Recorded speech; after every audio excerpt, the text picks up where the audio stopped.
Do we have any other questions? Any other issues? No. Yes, Your Honor. May I go forward?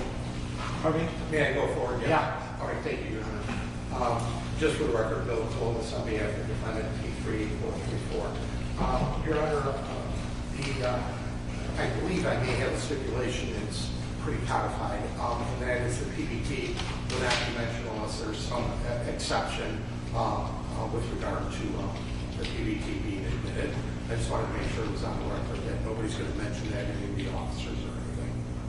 It's statutory. So one of those motions to follow the law. Right. Okay. I like those motions. All right. Judge.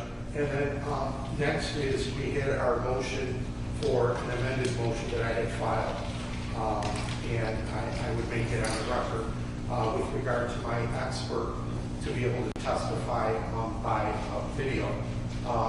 He's testified in federal cases throughout the country ever since COVID, actually.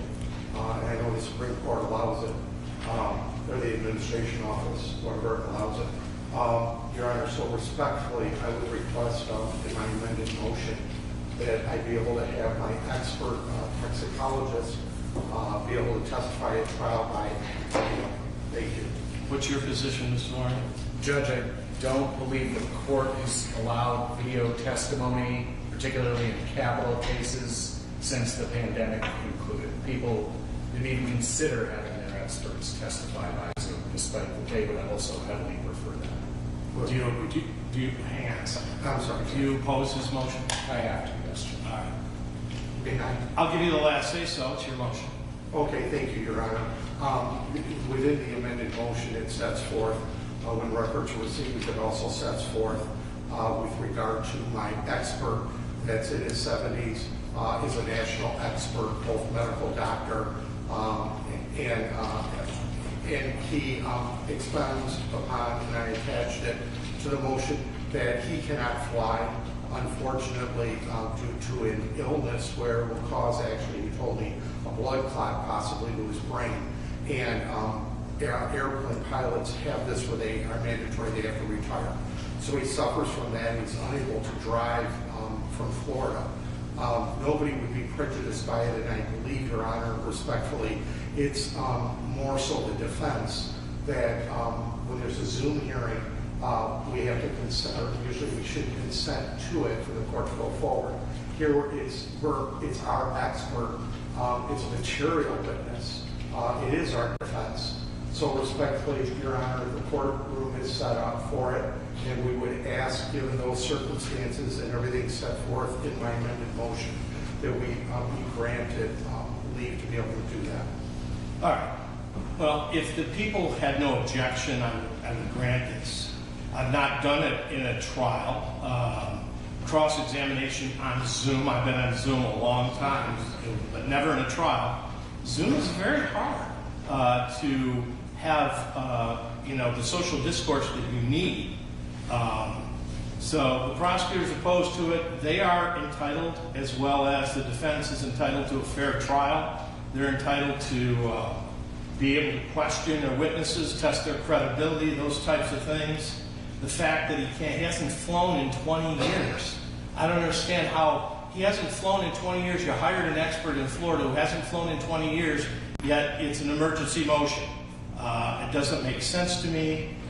Certainly, if on Wednesday he'd have gotten the car and driven, he'd be here by now. He still has time to get here. For all those reasons, the motion is denied.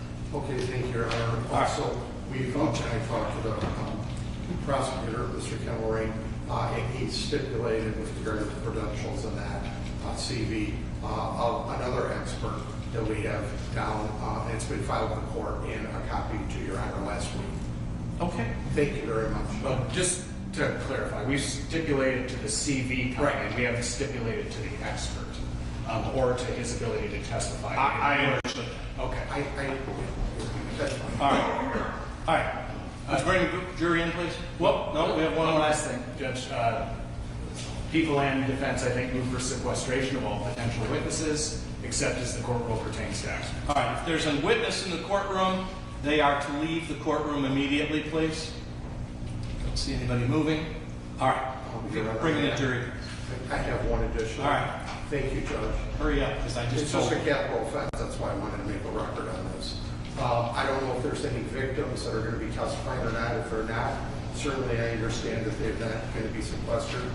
Secondly, that I've learned that when the prosecution, I haven't even had a chance to put it in writing. I will tonight if you want to take it up tomorrow morning, formally by a motion. And that is the prosecution, when this accident happened, I filed an appearance immediately with... Hang on 1 second. Don, I'm sorry. I jumped the gun. I filed, thank you, Judge. I filed an appearance with the court, and I filed an appearance with the prosecutor at 9:03 in the morning, immediately after this happened. Let's get right to the point, okay? Okay. What's your issue? I filed at 9:03. At 3 o'clock, they executed a search warrant. The prosecutor's office knew of my appearance, and I represented. They had ex parte communication in getting a warrant without notifying me. We're months past that. Months. Judge, it doesn't mean that the 14th Amendment doesn't All right. apply. Anything that you want addressed, you need to put in writing, properly press it, and we'll And so if address it's it. morally done, you can violate the law. Okay. All right, bring the jury in, please, Mike. In this one.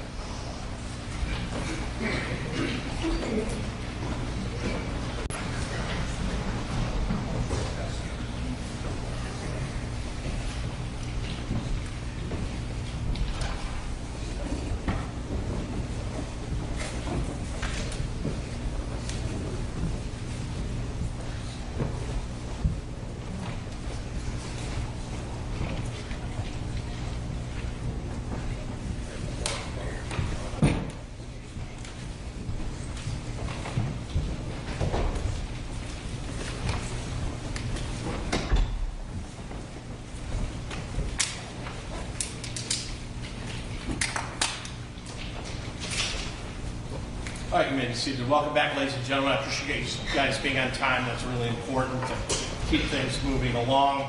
I previously swore you in. I have some of the preliminary instructions to continue to read you. When you were in the jury room, you probably saw those. That's what I'm reading now. So there's a copy for each of you in there. At the end of the trial, I'm going to provide you with a copy of my final instructions so that you follow those to use during deliberations. I'm going to explain some of the legal principles you'll need to know in the procedure that will follow this trial. Elements of the charge. Defendant is charged in count 1 with a murder in the second degree. To prove this charge, the prosecutor must prove each of the following elements beyond a reasonable doubt. That the defendant caused the death of Elena Grace Phillips, that is, that Elena Grace Phillips died as a result of the defendant knowingly creating a very high risk of death or great bodily harm, knowing that death or such harm would be the likely result of her actions, by driving intoxicated or recklessly or under the influence of alcohol and gabapentin. Second, that the defendant had one of 3 states of mind. She intended to kill, or she intended to do great bodily harm to Elena Grace Phillips, or she knowingly created a very high risk of death or great bodily harm, knowing that death or such harm would be likely as a result of her actions. Count 2, murder in the second degree. To prove this, the prosecutor has to prove all the following elements beyond a reasonable doubt. First, the defendant caused the death of Zayn Isaac Phillips. That is, Zayn Isaac Phillips died as a result of the defendant knowingly creating a very high risk of death or great bodily harm, knowing that death or such harm would be a likely result of her actions, by driving while intoxicated or recklessly or under the influence of alcohol and gabapentin. Second, that the defendant had one of 3 states of mind. She intended to kill, or she intended to do great bodily harm to Zayn Isaac Phillips, or she knowingly created a very high risk of death or great bodily harm, knowing that death or such harm would be likely the result of her actions. Count 3, operating a motor vehicle while intoxicated, causing death. To prove this charge, the prosecutor must prove each of the following elements beyond a reasonable doubt. First, the defendant operated a motor vehicle. To operate means to drive or have actual physical control of a vehicle. Second, the defendant operated the vehicle on a highway or other place open to the public or generally accessible to motor vehicles, including any designated parking area. Third, the defendant was intoxicated. That is, the defendant operated the vehicle with a blood alcohol of 0.0 0.08 grams or more per 100 milliliters of blood, or operated the vehicle under the influence of alcohol, or that due to the use and consumption of combination of alcohol and gabapentin, an intoxicating substance, the defendant drove with less ability than an ordinary careful driver. The defendant's ability to drive must have been lessened to the point that it would have been noticed by another person. It is the defendant's ability to drive that must be visibly lessened, not the defendant's manner of driving, though evidence of the defendant's manner of driving may be considered as evidence of the defendant's ability to drive. Fourth, the defendant voluntarily decided to drive knowing that she had consumed alcohol or a combination of alcohol or gabapentin, an intoxicating substance, and might be intoxicated. Fifth, that the defendant's operation of the vehicle caused the death of Alana Grace Phillips. To cause the death, the defendant's operation of the vehicle must have been a factual cause of death. That is, but for the defendant's operation of the vehicle, the death would not have occurred. In addition, the death must have been a direct and natural result of operating the vehicle. Count 4, operating a motor vehicle while intoxicated causing death. To prove this, the prosecutor must prove the following. First, the defendant operated a motor vehicle. To operate means to drive or have actual physical control of the vehicle. Second, the defendant operated the vehicle on a highway or other place open to the public or generally accessible to motor vehicles, including any designated parking area. Third, the defendant was intoxicated. That is, the defendant operated a vehicle with a blood alcohol of 0.08 grams or more per 100 milliliters of blood, or operated the vehicle under the influence of alcohol, or that due to the use or consumption or combination of alcohol and gabapentin, an intoxicating substance, the defendant drove with less ability than an ordinary careful driver. The defendant's ability to drive must have been lessened to the point that it would be noticed by another person. It is the defendant's ability to drive that must have been visibly lessened, not the defendant's manner of driving, though evidence of the defendant's manner of driving may be considered as evidence of the defendant's ability to drive. Fourth, the defendant voluntarily decided to drive knowing that she had consumed alcohol or a combination of alcohol, gabapentin, an intoxicating substance, and might be intoxicated. Fifth, the defendant's operation of the vehicle caused the death of Zayn Isaac Phillips. To cause death, the defendant's operation of the vehicle must have been a factual cause of death. That is, but for the defendant's operation of the vehicle, the death would not have occurred. In addition, the death must have been a direct and natural result of the operating of the vehicle. Any objection to me summarizing on 5, 6, 7, 8, 9? Not from the people. No, Your Honor. All right. All of the elements are the same. Count 5 is operating a motor vehicle while intoxicated, causing serious impairment of bodily function. As you'll see, all of the elements are the same. Operate the vehicle, the defensive operation, was on a highway or other place open to the public, all of those things. And the final element in this particular case is that the defendant's operation of the vehicle caused a serious impairment of body function to Mariah Lynn Dodds. To create such an injury, the defendant's operation of the vehicle must have been a factual cause of the injury. That is, but for the defendant's operation of the vehicle, the injury would not have occurred. In addition, the injury must have been the direct and natural result of operating the vehicle. Count 6 is operating a motor vehicle while intoxicated, causing serious impairment of bodily function to another person. Again, all of the elements are the same, except in this one, the fifth element, the defendant's operation of the vehicle caused serious impairment of body function to Edward Thomas Smothers. To cause such injury, the defendant's operation of the vehicle must have been the factual cause of the injury. That is, but for the defendant's operation of the vehicle, the injury would not have occurred. In addition, the injury must have been the direct and natural result of operating the vehicle. Count 7, also operating a motor vehicle while intoxicated, causing serious impairment of bodily function. All of the elements are the same, except for element 5, and that pertains to injury caused to Jaden Bryce Phillips. Count 8, operating a motor vehicle while intoxicated, causing serious impairment of bodily function. All of the elements are the same, except for element 5, causing serious impairment of bodily function to Leah Marie Stiff. And then count 9, operating a motor vehicle while intoxicated, causing serious impairment of bodily function. All the elements are the same except element 5, and this one is causing serious impairment of body function to Diane Virginia Medina. A person accused of a crime is presumed to be innocent. This means that you must start with the presumption that the defendant is innocent. This presumption continues throughout the trial and entitles the defendant to a verdict of not guilty unless you are satisfied beyond a reasonable doubt that she is guilty. Every crime is made up of parts called elements. The prosecutor must prove each element of a crime beyond a reasonable doubt. The defendant is not required to prove her innocence or do anything. If you find that the prosecutor has not proven each element beyond a reasonable doubt, then you must find the defendant not guilty. Proof beyond a reasonable doubt is proof that leaves you firmly convinced of the defendant's guilt. A reasonable doubt is a fair, honest doubt growing out of the evidence or lack of evidence. It's not merely an imaginary or a possible doubt, but a doubt based on reason and common sense. A reasonable doubt is just that, a doubt that's reasonable after a careful and considered examination of the facts and circumstances of this case. Trial procedure is as follows. First, the prosecutor makes his opening statement, where he gives his theories about the case. The defendant's lawyer does not have to make an opening statement, but he may if he wants to. Or he may wait and make that opening statement later. These statements are not evidence. They're only meant to help you understand how each side views the case. Next, the prosecutor presents his evidence. He does that by calling witnesses to testify and showing exhibits like photographs or documents. The defense lawyer has the right to cross-examine the prosecutor's witnesses. After the prosecutor has presented his evidence, the defense attorney may also offer evidence, but he is not required to do so. By law, the defendant does not have to prove her innocence or do anything or produce any evidence. If the defense does call a witness, the prosecutor has the right to cross-examine them. The prosecutor may also call witnesses to contradict the testimony of the defense witnesses.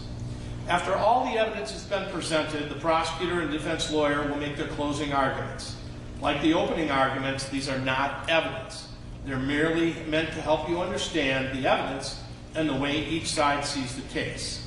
You must base your verdict only on the evidence.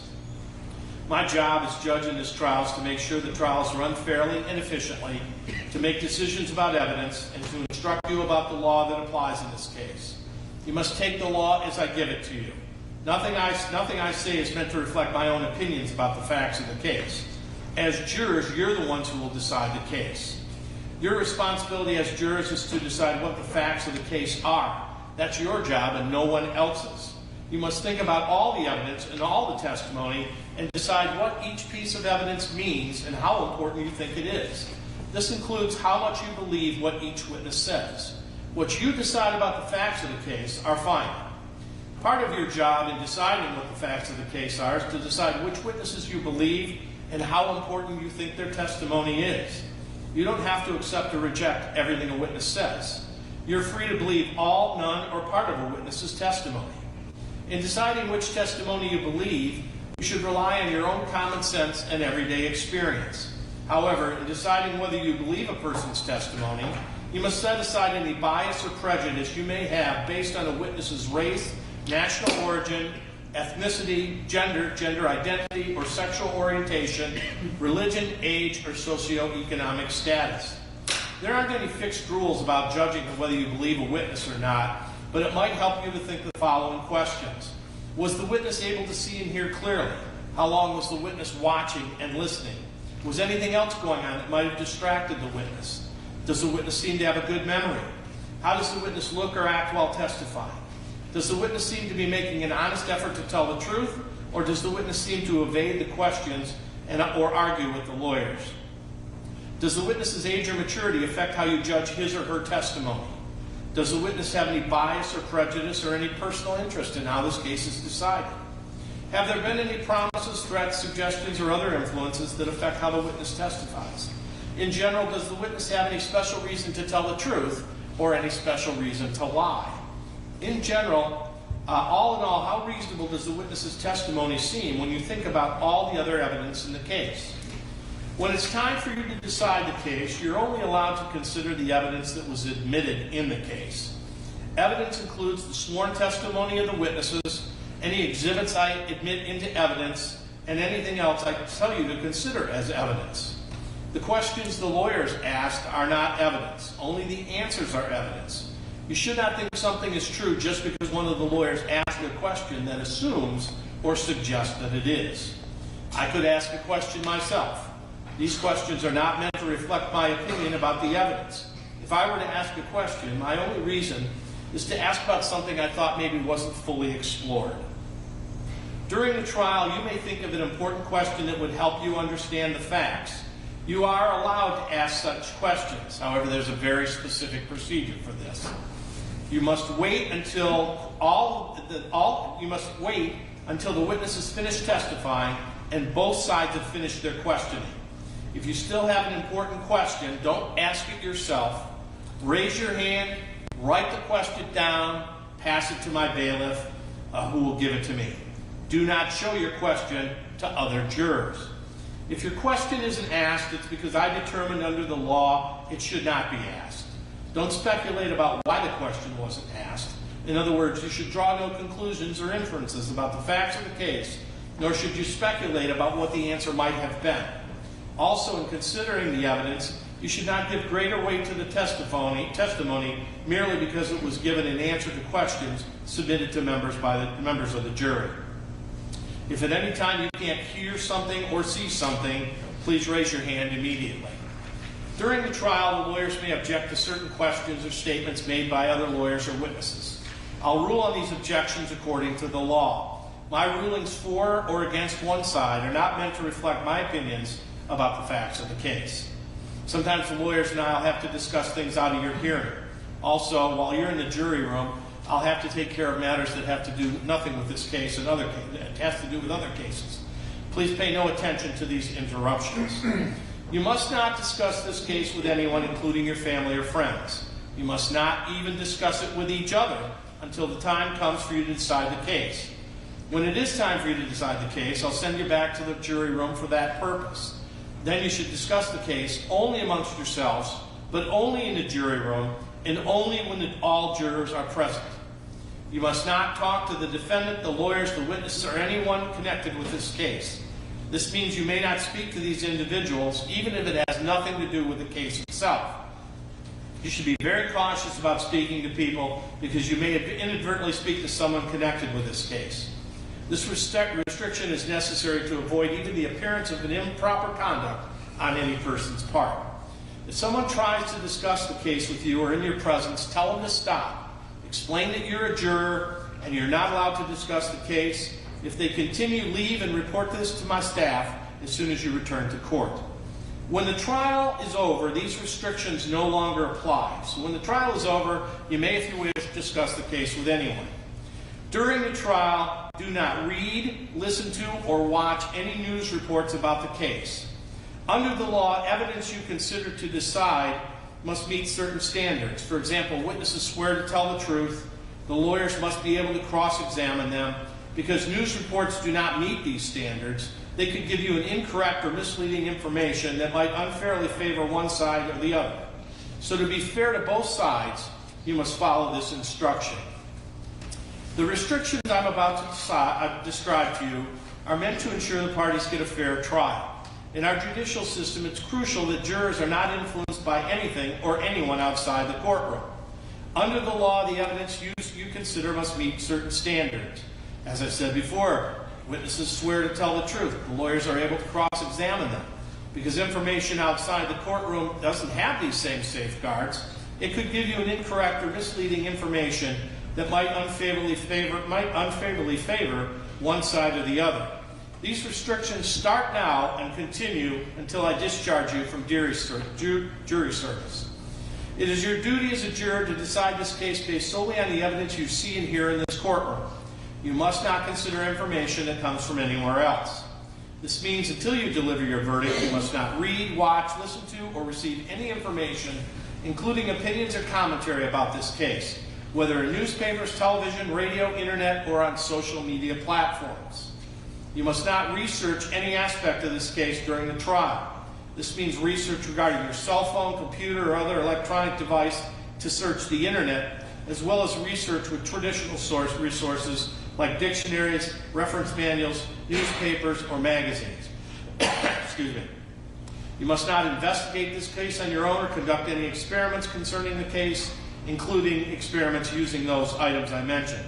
You must not visit the scene of any event that took place in this trial. If it was necessary for you to view the scene, the court staff would take you there as a group under court supervision. You must not consider as evidence any personal knowledge you have of the scene. You must not share any information about the case by any means, including cell phones or social media. This means even if you're not discussing the case with someone else, you may not post any information about the case on social media websites or in any other manner. If you discover that a juror has violated my instructions, please report it to the court staff. You may take notes during the trial if you wish, but you don't have to. If you do take notes, you should be careful that it doesn't distract you from paying attention to all the evidence. When you go to the jury room to decide your verdict, you may use your notes to help you remember what happened in the courtroom. If you do take notes, don't let anyone except the other jurors see them, and only during deliberations. Your notes will not be examined by anyone else, and when your jury service concludes, your notes will be collected and destroyed. You can see that we've chosen a jury of 14. After you've heard all the evidence and my instructions, we'll draw lots to decide which two of you will be dismissed to form a jury of 12. Possible penalties should not influence your decision. If you find the defendant guilty, it's the duty of the judge to fix the penalty within the limits provided by law. I may give you more instructions during the trial, and after all of the evidence is entered and you hear the lawyer's closing arguments, I will give you additional instructions about the rules of law that apply in this case. You should consider all of my instructions a connected series. Taken together, they are the law that you must follow. After my final instructions, you'll go to the jury room to decide your verdict. A verdict must be unanimous. That means every juror must agree on it, and it must reflect the individual decision of each juror. It's important for you to keep an open mind and not make a decision about anything in this case until you go to the jury room to decide the case. You must not let bias, prejudice, public opinion influence your decision. Each of us has biases or perceptions that about other people based on stereotypes. We may be aware of some of our biases, though we don't express them. We may not be fully aware of some of our other biases. Take the time you need to test what might be automatic or instinctive judgments and to reflect carefully about the evidence. I caution you again to avoid reaching conclusions that might have been unintentionally influenced by stereotypes. You must reach your own conclusions about this case individually, but you should do so only after listening and considering the opinions of other jurors who may have different backgrounds and perspectives from yours. That concludes our initial instructions. You ready for your opening statement? People are, thank you.